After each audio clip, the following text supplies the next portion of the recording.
Jadi kula suwun seperti keinginannya Rasulullah sallallahu alaihi wasallam.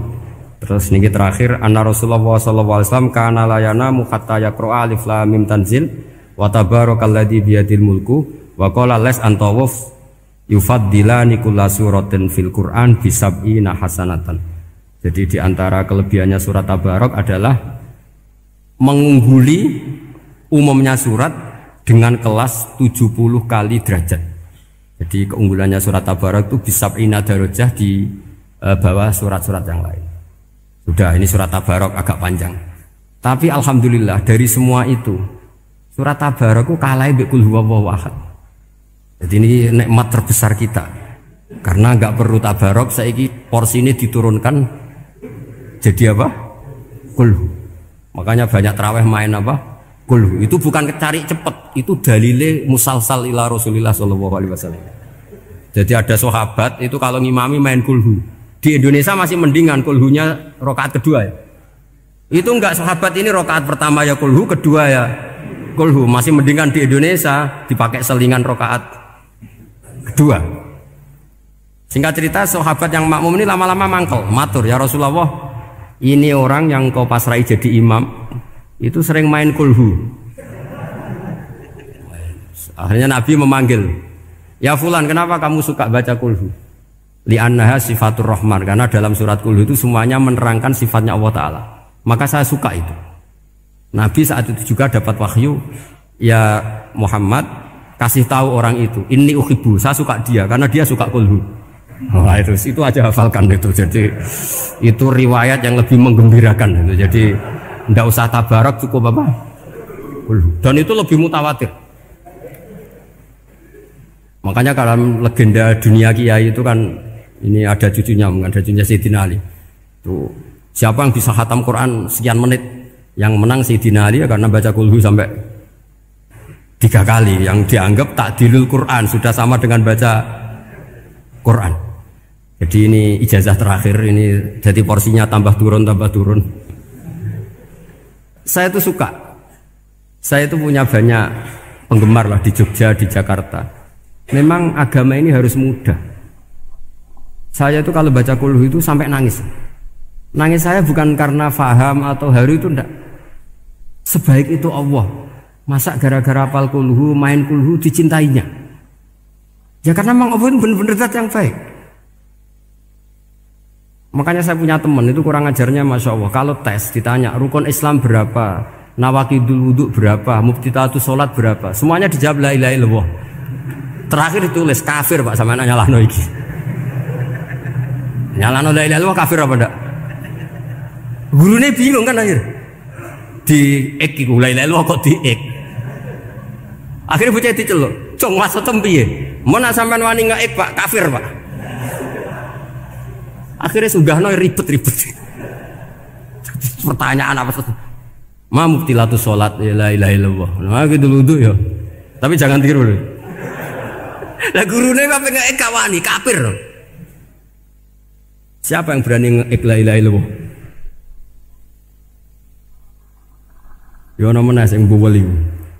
Angin belinge iku disurati wong tuane. Kalau nu mondok sarang era kuno, dadi ijek lugu wong. Surati wong tuane, kowe gak susah, wong tuamu disurati. Tenang ya Gus, bapakku buta huruf. Jadi wis disurati, gak ngefek wong bapake buta huruf. Nah, di Islam, saya ulang lagi di Islam. Dengan tanda kutip kesalahan-kesalahan kecil gini ku zaman Nabi, sahabatnya Nabi, iku kabeh ku dadi berkah. Makanya enggak ada ilmu sebarokah kayak zaman Nabi. Wong goblok wae dadi berkah. Sampai Nabi ngendikan aksaru ahlil jannah al-bulu, akeh-akeh penduduk swarga iku wong goblok. Mergo wong goblok iku piye? Apa dimangkeli iku ya gaweane pangeran. Nabi itu pernah disomasi wong goblok. Itu ya piye? Nabi kan cerita kiamat tuh gini. Yang kemarin nggak jadi itu. Kiamat di Indonesia kan berapa kali ya? 999 terus 2000 berapa? 12 terus Jumat apa kan sering mau ada kiamat tuh. Saya sering ditanya tamu, Gus, entah ini kiamat teng putih, entah ini barang aku aneh-aneh. Ngkarwan layak alamuha illahu bokas bakas. Nak misalnya tenan piye Gus? Ya tenan sing entek Gus anak aku gak. Wah sesuk tak ngenteni kiamat ora sida kiamat. Aneh-aneh. Saya ulang lagi. Ketika Nabi cerita dasarnya kiamat itu sahabat itu enggak mikir. Padahal mereka orang-orang pinter. Si mikir wong desa, Mas. Ya Rasulullah mata sa'ah. Engkau itu cerita kiamat terus tapi enggak jelas tanggalnya. Lalu itu kapan? Wah kaget sahabat, oh, pinter juga. Kalau cerita itu ada tanggalnya dong. Ini kan cerita terus tapi nggak jelas tanggalnya. Apa diamuk wong desa? Ora diamuk mangkel no. Nabi meneruskan tentang ahwalil kiamah, masih nerangkan ahwalil kiamah. Dibaleni lagi. Ya Rasulullah mata sa'ah. Lalu kiamat itu kapan? Ini kalau ijazai jadi bodoh tapi untuk ridhanya Allah Ta'ala pun. Kalau lah kadang jadi pinter gue nyesal. Ribet. Kongkonan ini, kongkon Pak Najib barang ini akhirnya, gara-gara pinter. Padahal kok ya wong bodoh lah mlebu swarga, ribet kan? Direwangi dadi wong alim, sebelum kok wong bodohne ya melok mlebu swarga. Wong gelombang kedua itu pengumumannya siapa pencinta Nabi, pencinta wong alim masuk swarga. Yang pertama seleksinya agak ketat, yang kedua itu ya muhibbin mun cukup mun. Jadi sebenarnya swarga ya ketemu wong ras jelas-jelas nih. Wah repot ya. Akhirnya ketika Nabi gak jawab, sahabat itu banyak yang analisis kariha makola, lam yasma, ada yang bilang lam yasma, memang Nabi tidak dengar. Ada yang analisis sami'a wa kariha makola, sebenarnya Nabi itu dengar tapi gak suka karena pas khutbah diket, diinterupsi. Karena diulang-ulang lagi akhirnya akhirnya Arabi tadi mengulang-ulang lagi, akhirnya Nabi jawab. Karena Nabi itu orang yang sangat pintar, jawabnya ma'atatalaha, kamu kok berani tanya kiamat kapan, persiapan kamu apa? Fawawahi ma'atatullah kabiro sholatin wala siyamin wala kata wa kata walakin ni uhibbuka. Cek menang ya pede. Apa Nabi tanya persiapan saya? Oh kalau sholat saya biasa kok bangga. Wes wong desa biasa kok. Fawawahi ma'atatullah kabiro sholatin, saya sholatnya biasa, puasa biasa. Maksudnya sing wajib-wajib tok lah, ndak aneh-aneh. Tapi walakin ni uhibbuka, tapi saya ini mencintai engkau.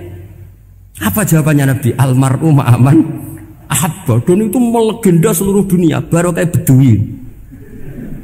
Jadi semua orang yang hafal hadis almar'u ma'aman ahabba atau anta ma'aman ahbabta itu barokatu hadal badui, karena berkahnya orang Bedui. Dan hadis itu mutawatir karena dikatakan Nabi ketika khutbah orangnya banyak yang hadir banyak. Barokahnya orang Bedui, gak disopan santun. Mukjizatnya Nabi seringnya gara-gara orang Bedui. Nabi khutbah, wis khutbah cerita akhirat, cerita kebaikan. Ya Rasulullah, khutbah mohon bakas akhirat kebaikan.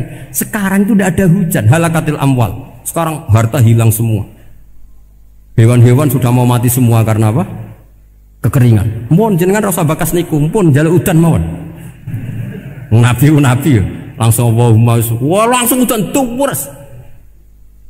Nak jari ulama lah, Nabi berodok gelos putih udan seminggu nganti akhirnya sapi ini gak mati krono kehausan tapi kelentir.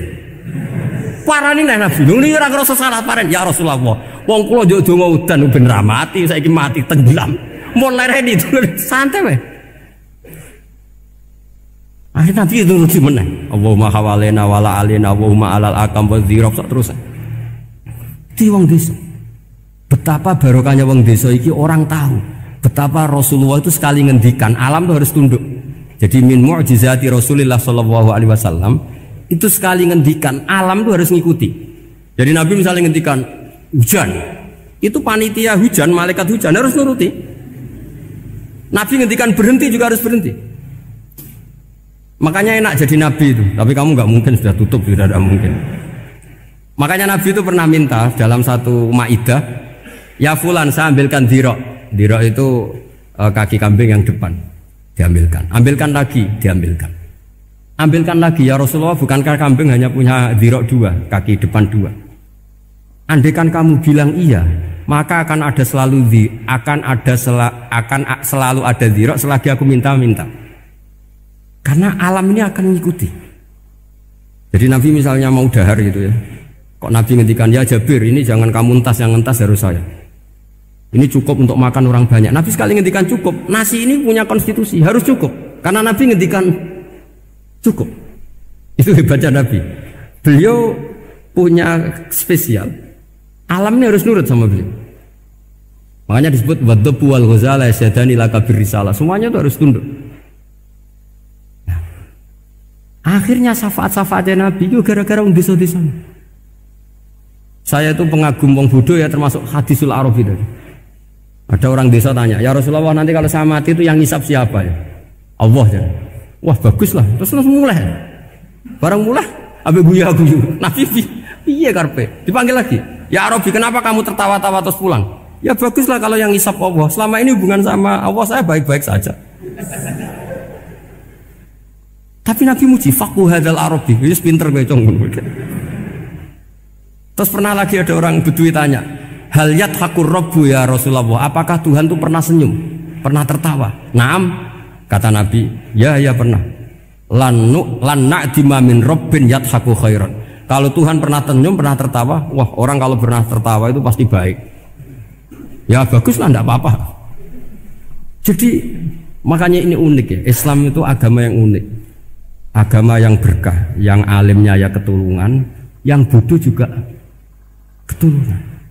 Karena memang agama ini untuk semua, lil alamin, untuk semua. Maka kata Imam Ghazali, Allah mengutus Nabi itu diutus ke raja-raja, diutus ke pedagang, diutus ke aromil, diutus ke fukara, diutus ke birokrat, diutus ke apa saja. Ila jami'i sunufin nas, ila jami'i asnafin nas. Bahwa semua yang mengapresiasi kenabiannya Nabi itu mulai raja, pedagang, PNS, birokrat, orang miskin, orang apa saja mengapresiasi dakwahnya Rasulullah Shallallahu Alaihi Wasallam.